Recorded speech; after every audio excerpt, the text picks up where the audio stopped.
میرے دوستو، اللہ پاک نے رات اور دن کو پیدا کیا ہے، اور رات اور دن کو پیدا کر کے اللہ پاک نے یہ پیغام دیا ہے کہ خدا کی اس کائنات کو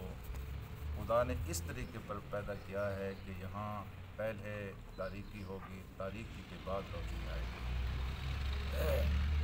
یہاں جتنی روشنی ضروری ہے اتنی تاریکی ضروری ہے، جتنی یہاں روشنی کی ضرورت ہے اتنی ہی یہاں تاریکی کی بھی ضرورت ہے، جتنی یہاں رات کی دن کی ضرورت ہے اتنی یہاں رات کی بھی ضرورت ہے، جتنی یہاں انسان کو صحت کی ضرورت ہے اتنی ہی انسان کو بیماری کی بھی ضرورت ہے، جتنی انسان کو کامیابی کی ضرورت ہے اتنی انسان کو ناکامی کی بھی ضرورت ہے۔ اگرچہ انسان عجلت پسند ہے، یہ آپ نے پیچھے پڑھا ہے، یہ عجولہ ہے، عجلت پسند ہے، یہ چاہتا یہ ہے کہ روشنی ہی روشنی مجھے ملے، کامیابی ہی کامیابی مجھے ملے، صحت ہی صحت مجھے ملے، خوشیاں ہی خوشیاں مجھے ملیں، غم کبھی میرے پاس نہیں آئے۔ لیکن اللہ پاک کہتا ہے ہم نے اس کائنات کو اس طریقے پر پیدا نہیں کیا۔ ہمارا طریقہ یہ ہے کہ یہاں غم کے بعد خوشی ہوگی، تاریکی کے بعد روشنی ہوگی، اور یہ پیغام ہم 24 گھنٹے دے رہے ہیں۔ رات اور دن کو آپ دیکھتے ہیں، یہ اللہ تعالیٰ کی طرف سے نشانی ہے، یہ اللہ تعالیٰ کی طرف سے میسج ہے، اور اللہ تعالیٰ کی طرف سے پیغام ہے کہ یہاں رات اور دن ایک دوسرے کے ساتھ بالکل جڑے ہوئے ہیں۔ ممکن نہیں ہے کہ انسان کسی ایک سے فرار حاصل کر کے کسی دوسری طرف چلا جائے۔ دوسری جو بات آج کی اس آیت میں اللہ پاک نے ارشاد فرمائی ہے وہ یہ ہے کہ رات اور دن اگر نہ ہوتے تو تمہاری زندگی کتنی بے سکون ہوتی، کتنی بے کیف ہوتی، کب تم آرام کرتے، کب تم کام کرتے، تمہارا کوئی ٹائم ٹیبل نہ ہوتا، رات ہی رات ہوتی یا دن ہی دن ہوتا، ہاں جی، تو تمہاری یہ زندگی کیسے ہوتی۔ تیسرے جو بات یہاں آج کے سبق میں اللہ پاک نے ارشاد فرمائی ہے کہ خدا نے تو اپنی دنیا کو اسی اصول پر پیدا کیا ہے۔ اب اگر کوئی اس اصول کو بدل کر یہاں رہنا چاہتا ہے تو اپنے لیے کوئی دوسری دنیا تلاش کرے۔ یہاں تو اس طرح ہی ہو، یہاں خوشی کے ساتھ غم اور غم کے ساتھ خوشی بالکل ایک دوسرے کے ساتھ جڑی ہوئی ہے اور ملی ہوئی ہے۔ اللہ تعالیٰ کا قرآن سنیے، وَجَعَلْنَا اللَّيْلَ وَالنَّهَارَ آیَتَيْنِ، وَجَعَلْنَا ہم نے بنایا ہے اللَّيْلَ رات کو، وَالنَّهَارَ اور دن کو، آیتین ایک آیت نہیں، دو آیتیں، دو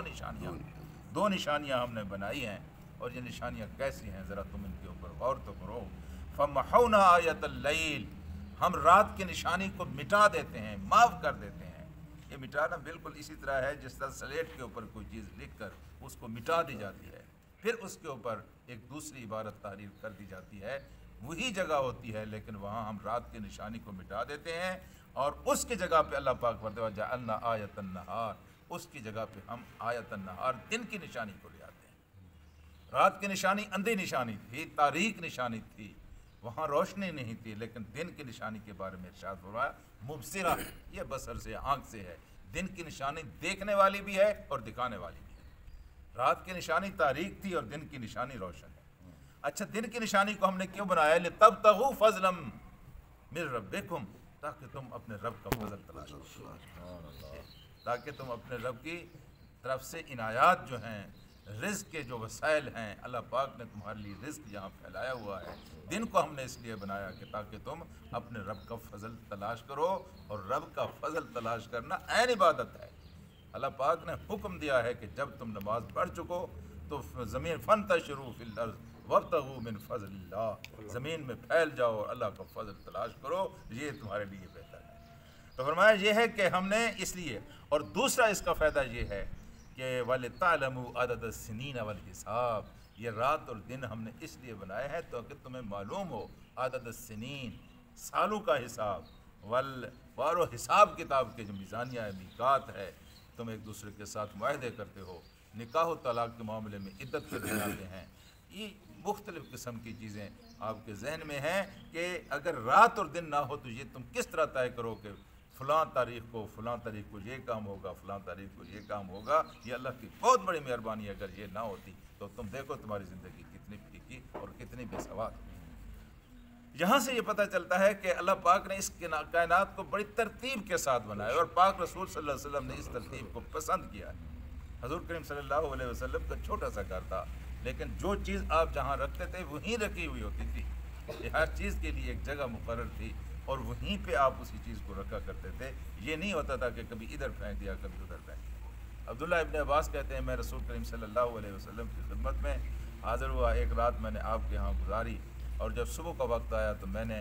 آپ کے لیے پانی کا لوٹا، مسواک اور مصلح اپنی اپنی جگہ پہ رکھ دی۔ آپ بیدار ہوئے، آپ نے دیکھا بالکل وہی چیزیں اسی جگہ پہ رکھی ہوئی ہیں جہاں پہ میں رکھتا تھا۔ تو حضور کریم صلی اللہ علیہ وسلم خوش ہوئے، آپ نے کہا بچے تو بہت اچھا بچہ ہے، میں تیرے لیے دعا کرتا ہوں کہ اللہ تبارک و تعالیٰ تیرے سینے کو قرآن کے لیے کھول۔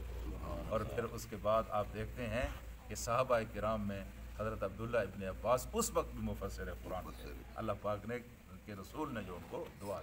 دی۔ تو میرے عزیز دوستو، ہر چیز کو وقت پر رکھنا اور وقت کے اوپر کرنا، یہ بھی اسی وقت اسی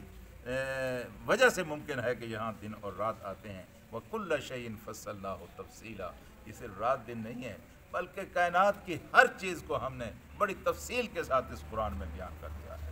ہاں جی، ہر چیز کو ہم نے، نکاح و طلاق کے معاملے ہیں، جائز و ناجائز امور ہیں، حق کیا ہے، باطل کیا ہے، جائز کیا ہے، ناجائز کیا ہے، ساری باتوں کو ہم نے تفصیل کے ساتھ بیان کر دیا ہے۔ اللہ کا بندے کے ساتھ تعلق کیا ہے یہ ہم نے بیان کر دیا ہے، بندوں کا بندے کے ساتھ کیا تعلقات ہونے چاہیے یہ ہم نے، یہاں تک کہ انسان کے جانوروں کے ساتھ کیسے تعلق ہونا چاہیے، انسان کی دوسری اللہ کی مخلوق کے ساتھ کیسے تعلقات ہونے چاہیے، ہر چیز کو ہم نے تفصیل کے ساتھ بیان کر دیا ہے۔ لیکن کوئی کیا کرے کہ جہاں مسائل کا حل ہے اس کی طرف لوگ آتے نہیں ہیں، اور پھر اپنے مسائل تلاش کرنے کے لیے ہاتھ پاؤں مارتے ہیں، نہ ایک سرے کو پکڑتے ہیں دوسرا نکل جاتا ہے، دوسرے کو پکڑتے ہیں پہلا نکل جاتا ہے، دنیا بھٹک رہی ہے روشنی کے لیے، حالانکہ روشنی اس کے گھر کے اندر قرآن کی صورت میں موجود ہے۔ اللہم صلی علی سیدنا و مولانا